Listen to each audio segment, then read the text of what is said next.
Hello and welcome to Waiting for Christmas Devotions for Widow Kids number 2, in which we are going to try to change the focus of our kids' Christmas just a little bit away from the presents on Christmas morning to the birth of the King. Now, there must be 100 really good ways to do this, but we need to make it interesting and fun. And I'm going to try to give you a brief overview, just a few hands-on things to make it fun, and so that you can have a great time with your kids. We don't want to make this a fold your hands and sit still time, or it will be kind of a prison time to them and they won't like coming to devotions. So if you're interested in a bunch of details on this, then go to my website, because there are 13 other videos on how to do devotions with kids from the crib even until they're teenagers. So let's talk about that hands-on part.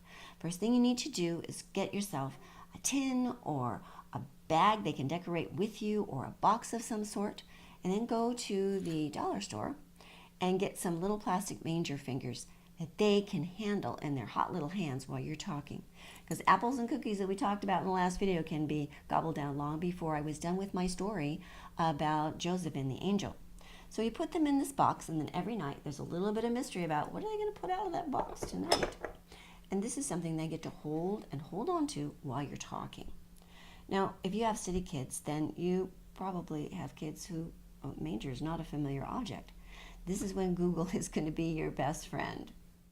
I Googled manger images and then manger coloring pages, and I printed the images on cardstock so that then I could pull them out of my surprise box.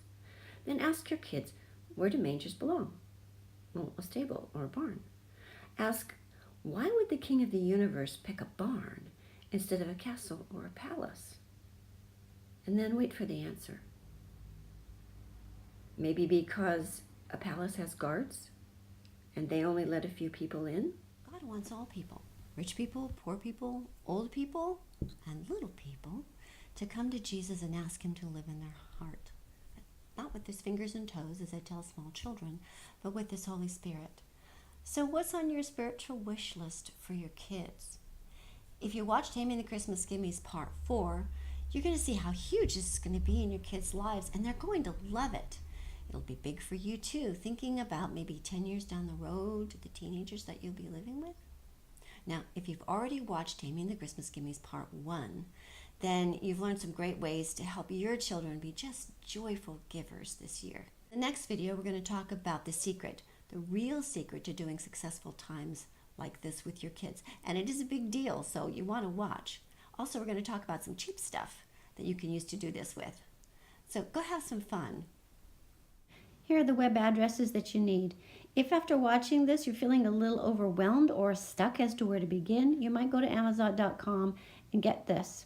It's stuff I did with my kids, and it's in large print so you can read it by candlelight. Don't forget to find out the secret in the next video.